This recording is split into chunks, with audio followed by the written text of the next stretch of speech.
Good evening, everyone. Welcome to Learning by Saying again. I'm Jonathan. Okay, let me just introduce. Today we have a speaker, Jaclyn. And how does this work? For Learning by Saying, right, it's actually a book review on, usually speaker will share about what they have learned from reading a book, or they will share from seminars or their own experiences. So how it goes is that speaker will usually go to the Facebook, our Facebook, Learning by Saying, and then like us there, and then register with us. And then you can also let us know what topic that you want to share. And then we will arrange a time slot for you so that you can share with general public. And as we know, the more you share, the more you teach, the more you share, the more you will learn. And so it is a 15 minutes sharing session, and then it comes with about 5 to 7 minutes of Q&A. And usually I will be facilitating the Learning by Saying session. Sometimes it will be Zoom. And okay, so today we have Jaclyn to share with us. Let me see. Her topic is sales without rejection. Jaclyn, are you ready?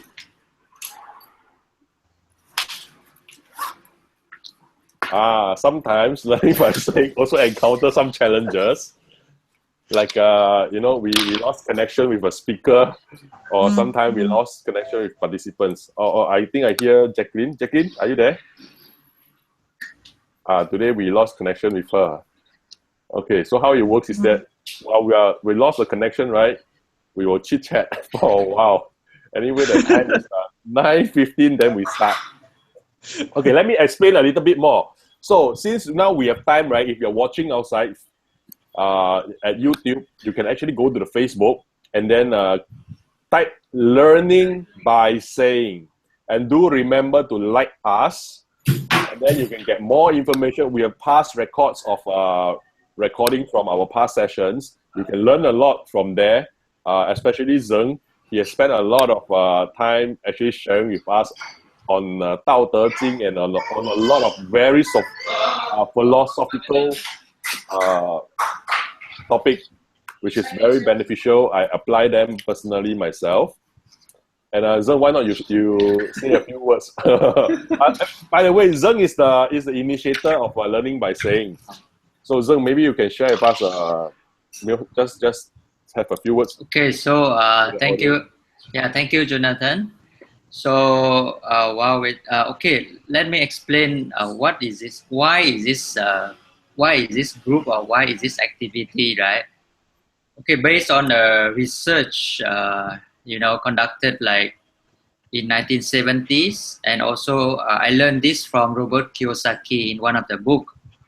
He mentioned about the experiential learning, and one of the thing is that there's a hierarchy of learning, like how effective you can get learning. So traditionally, people like to learn by reading, or reading is the mainly, right, or watching or listening to lecture. So as much as we like, but actually it's the least effective way of learning, because it is passive way of learning. Why is it so? Because if you remember the last book you read, can you recall what it is, right? So it's very hard. Or even they say that after 2 weeks you will forget like 90% of what you read. So why? So what is the better way? Actually, the better way is that if we do something, we will remember maybe for life, because it's our experience. So that's the best teacher is experience. If we have some new information, if we apply it, then we remember, right? But not every time we can have not the direct experience. So the second best way to learn is after you read or you know some information, if you teach other people, then you will remember very long time. Can you recall the last time you explained maybe a book or something new to someone else? Do you after you explain, do you remember better? So that's the idea. So that's the reason why we have this group, so that we don't waste our energy, our efforts of learning something new by throwing it away, because eventually it will be gone, right? So by sharing with others, teaching others, review the book, review the training you attend, then you remember. So the next time when you need to apply, you don't have to review again. You don't have to, because we are very lazy to read the book again, or maybe open the notes after we attend a training, right? So this is also a fun way of remember things. Remember the because when we teaching others, it's very interactive. But if you sit down by yourself on at the desk, then you start to review the notes of the seminars you attend. I'm not sure how many of you can do that, right? It's boring, and but if you listen, if you share to someone, it's very fun. That is the reason why we start this group. Yeah. Yeah, that is basically true. And we have actually this group running for about, I think it's about 8 months. Is it? Yes, about 8 yeah. months? Yeah. And then we want to grow the group. That's why we go on Facebook. Initially, when we started, we didn't go on Facebook. And then as we refine the system, I think Zeng did a very fantastic job. He has got an all-rounder system for this. We have got very good system to keep track of our members. At the same time, we have got very, what you call that? It's very periodically, that means every week we will always show up and share with participants, especially when times like that, we lost Jaclyn, right? Right now, Jaclyn is not responding, so I believe that Jaclyn can't hear us. Zeng is always very handy. He always have some topics, in case if we lost or have really a bad connection with the speaker, then we will, stand in for the sharing. So maybe I just check with Jaclyn. Did you manage to contact Jaclyn? Yeah. I saw her. She said that I can hear you all. Okay. She can hear us. You can go first. So Vincent, you want to say a few words? You have been attending our session for a couple of times already. Maybe you share your share your experiences with the audience who are watching. Okay.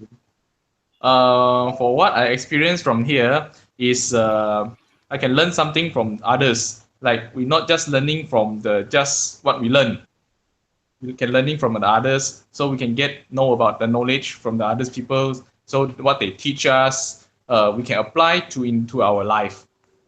So this is what I learned. I managed to learn more from here, from the learning by saying. Is it Jaclyn come back already? Yeah, can you hear me now? Yes, we can hear you. Okay. Fantastic. So shall we hand over the time back to Jaclyn and we can start? And okay, let me just explain how it goes. We have about 10 minutes of sharing. 8 minutes, me or someone else who's holding the time will 8 minutes will alert the speaker, and then have 2 more minutes to wrap up. After that, we have 5 minutes to 7 minutes of question and answers. That's how it goes. So Jaclyn, we'll hand the time to you. Yeah. Okay, thank you. So I'll just screen share right now. Okay. Okay, give me a minute now. I'll just see. Okay. Can you see the screen now?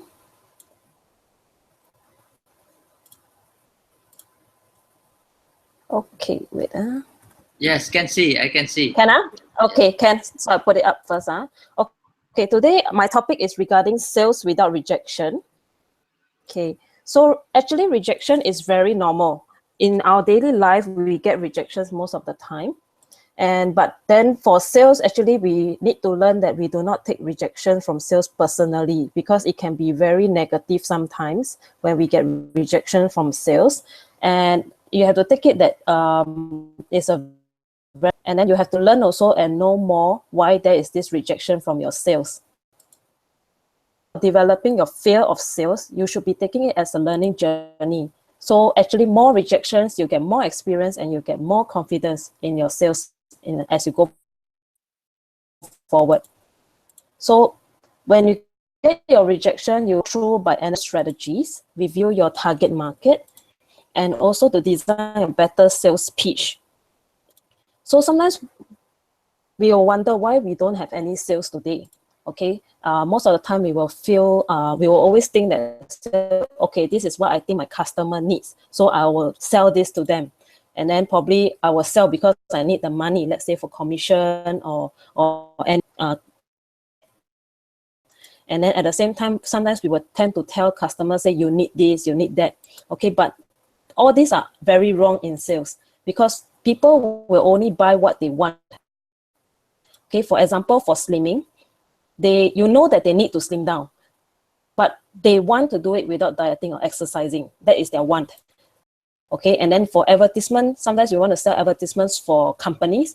You know that they need to create brand awareness, but ultimately they want better return on investment, as in the ROI. So ultimately, we will try to give them what they want, as in what they want to hear. That is how we do the sales, but not what they need. So you have to be very specific, as in like, you know that they need something, but of course you have to package it in a way that you actually target what they want instead. So for example, you can versus that you will tell the customer, say, oh, you can be more visible to your clients, your customers, by taking up this advertising package, for example. You can just tell them straight that you will close in 3 weeks. That is something you can pay even if it's free. In terms of sales, or to speak publicly with confidence, this is your assurance to customer. A person who try to sell something, who stammers and keep thinking what to say, is not giving their customers a lot of assurance for the product. Okay, so you have to aim to pitch confidently, like say to a conference room of people, not only to one, because if you're able to pitch confidently to higher sales closing,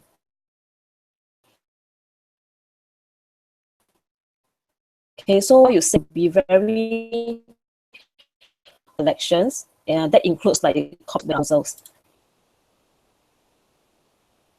Word like just like join us now. Now is much more of an action word than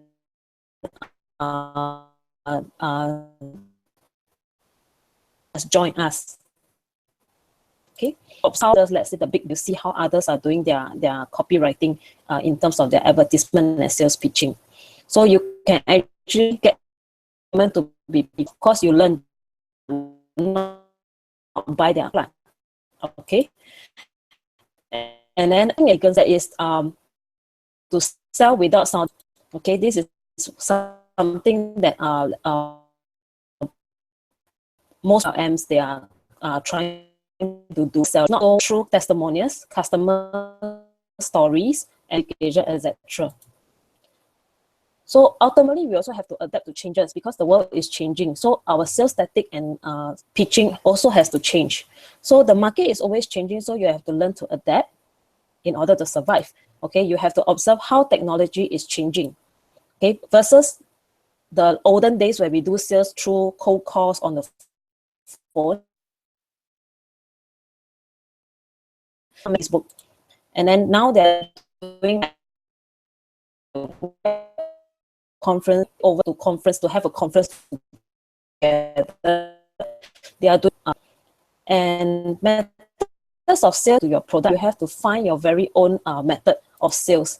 Okay, some of the methods of sales includes face-to-face. You have to meet up with the customer to talk to them, or one person people at the same time, like through video. Okay, like educational selling, you do a video up to teach people and educate people what you're selling.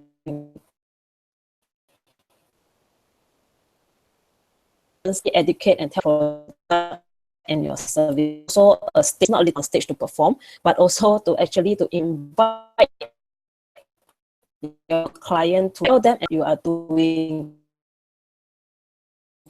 And phone sales, which is a very old school, which is very seldomly used, but some businesses do still need phone sales as well. So, but this is a very time consuming and manpower consuming as well.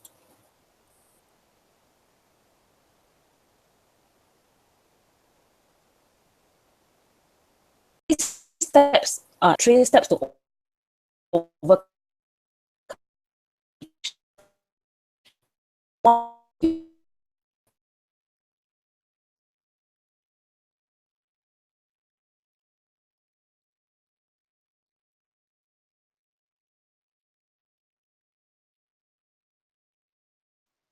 Jaclyn, do you hear us?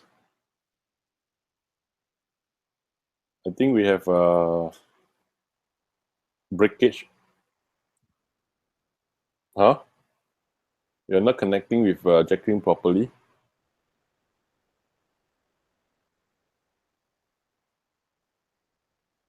We have just dropped Jaclyn. Yeah. So I just put in the WhatsApp, ask her to go out and log in. Yeah. So we can resume the chat. Yes. Okay, we can do a comment on the what she has shared so far. Oh, she's back. So yeah, so the thing is that you have to get them to know about your accreditation, your accolades, to let them know that you are very well qualified to give them what they want, and then it's worth all the money that they're paying.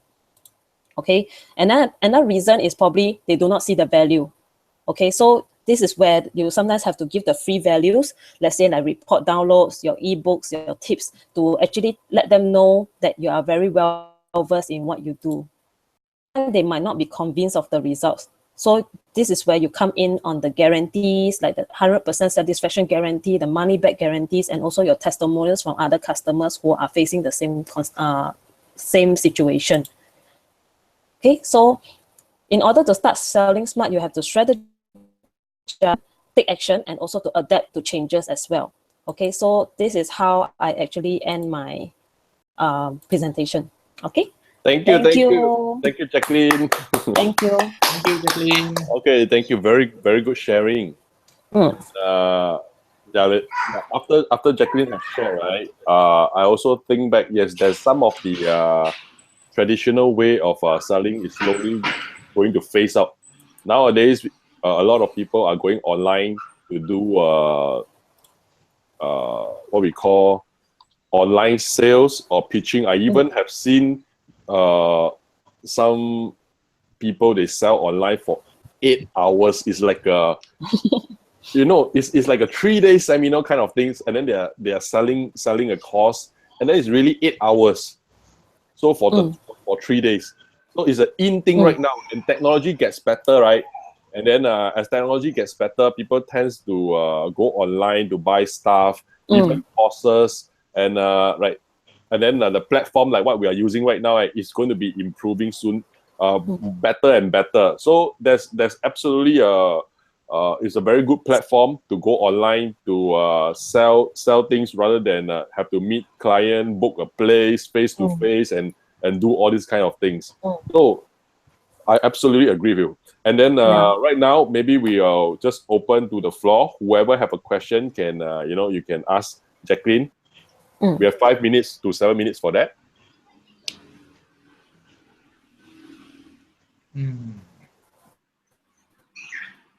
Yeah, Jaclyn, maybe I ask first. Can you hear?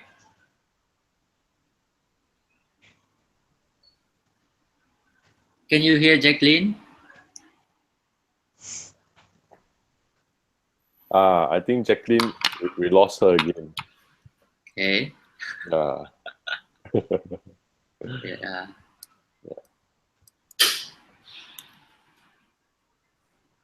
Usually in this kind of silent mood, right, we will play a music. We will play a music to occupy the void. Since I have not prepared any music, I'll sing you a song. Okay. Rockabye, baby. Yeah, okay, she's back. Jaclyn back again. Hi, Jaclyn, can you hear us? I think Jaclyn can hear us, but I think just that we can't hear her. Yeah, I can hear you now. Oh, yeah. Now? Great. Yep, we can Hello. hear you. Very you good, hear we me? can hear you. Okay. Yes, loud and clear. Yeah. All right, Zeng, you may shoot the question. Okay. Jaclyn, could you help explain the want and the need? Yeah.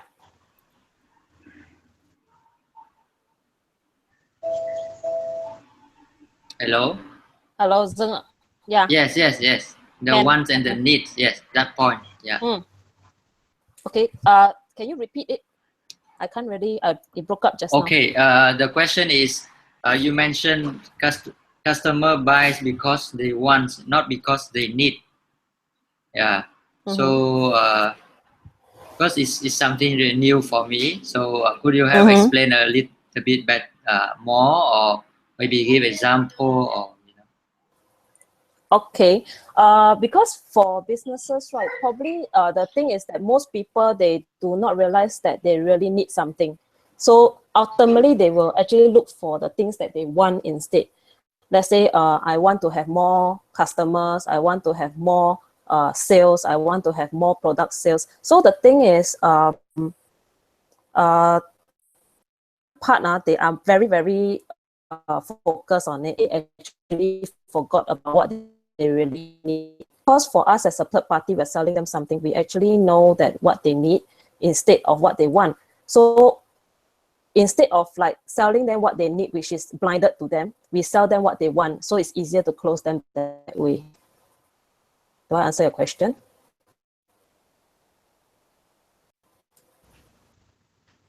Okay, so let's say take example of insurance. Let's say if you are the insurance agent, so how do you yeah, let's say try to sell to me, let's say life insurance. Yeah. Okay. It's also partially some of the same thing, but it depends on the strategy that the insurance agent is using. Okay. I think most insurance agents will tend to tell you that you need this just in case you pass away or you have something happening, you might need this or that, this coverage here or there. So the thing is, there are also ways that you can actually sell them what they want, because probably some people they want to have a coverage for them. Let's say when they are if any they want to leave children or for their loved ones. So that is probably what they want. It's easier to close them that way. But of course, insurance agent, they might want to sell them what they really need because they want to make them realize what they need. So it's a different strategy altogether, actually, because for insurance or even for insurance, right, they will actually try to review the customer's blindness to the need part. So they want to tell them more about what they need and then let the customer realize that this is really what they need. So ultimately, they will want it. So a little bit confusing. Okay, so if I understand you correctly, a need is hidden to them, blind spot, and most of the time, yeah.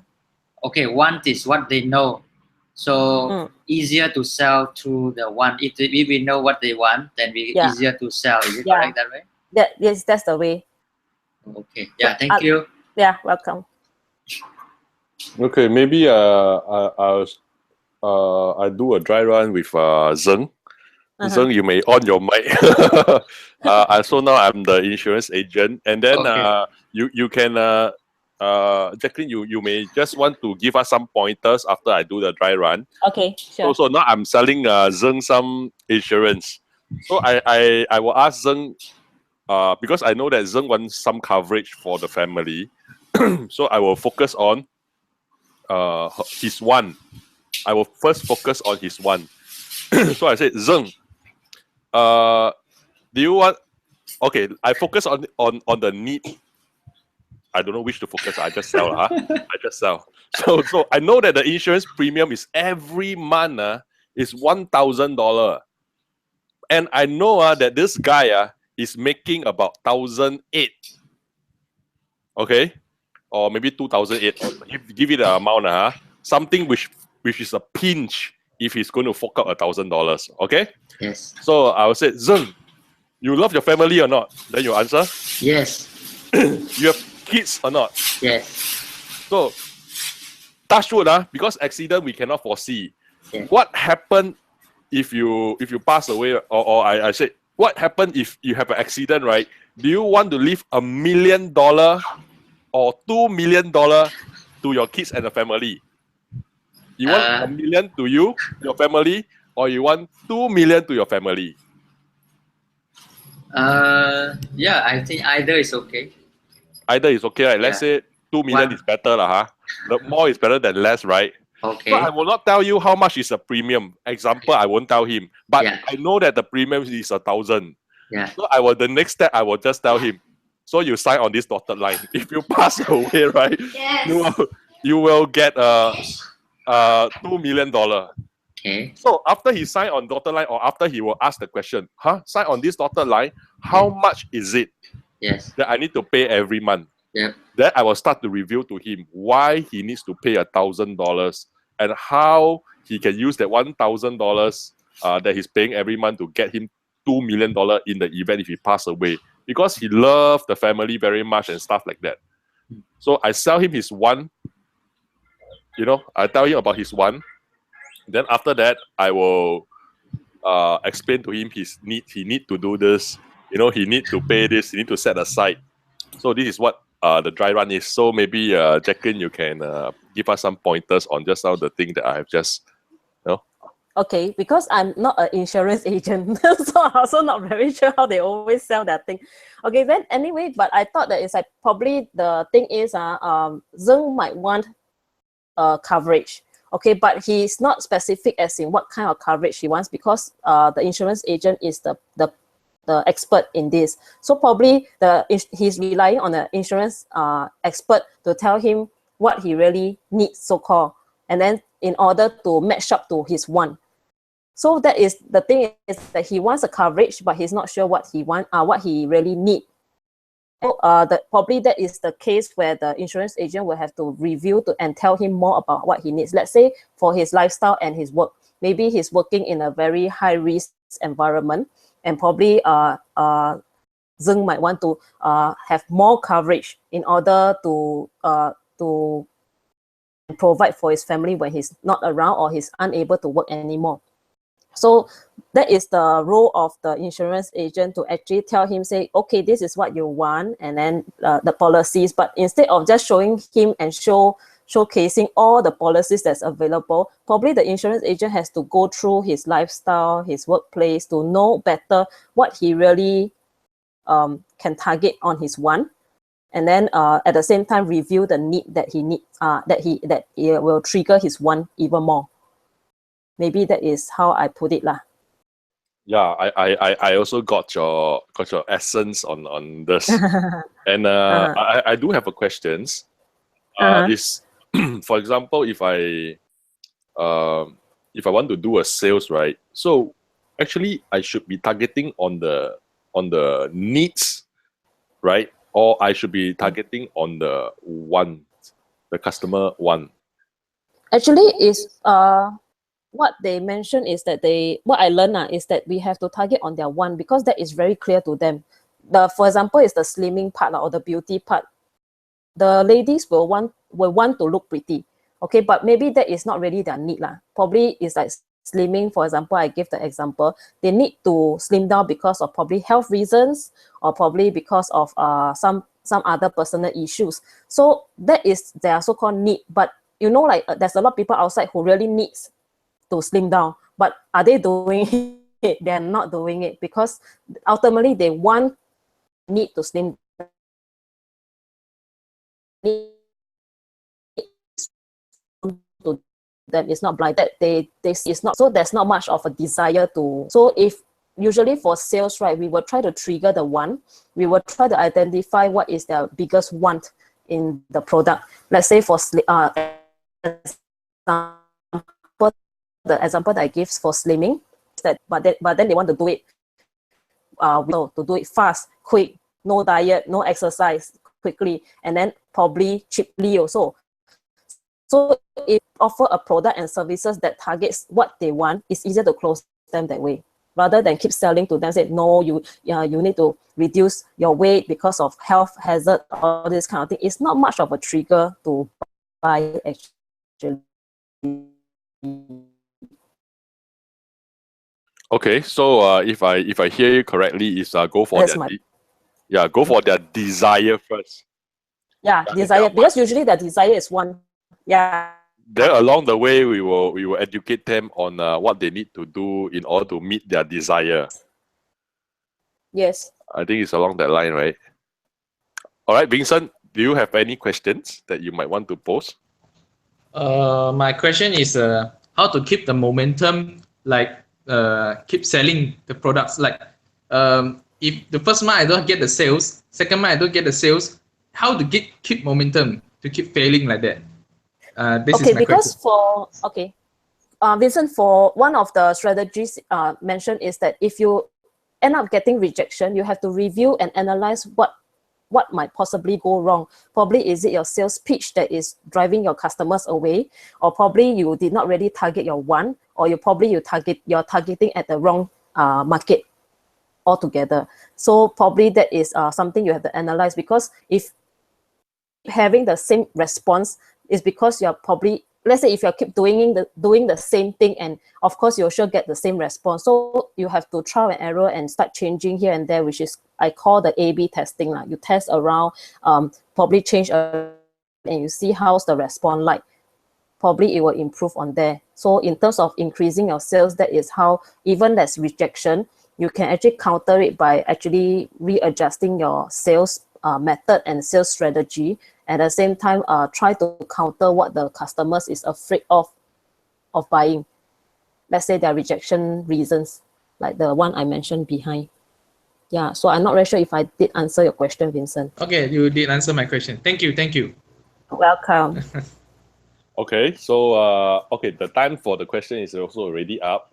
Maybe is there any last question, that desire question that somebody would like to ask, and then it's the last chance to ask. Otherwise, we will just wrap it up. And then thank you for participating. Thank you, Jaclyn, for sharing with us today. And also one more thank you for those who are watching. And then how you can join us in this session is go to our Facebook link, Learning by Saying. Give us a thumbs up, like, and then if you want to join us as a member to share whatever that you have learned, you can also send us a message after you like us. Till then, thank you so much for watching, and thank you so much for participating. Thank you. Have a nice night. Bye. Bye. Bye-bye.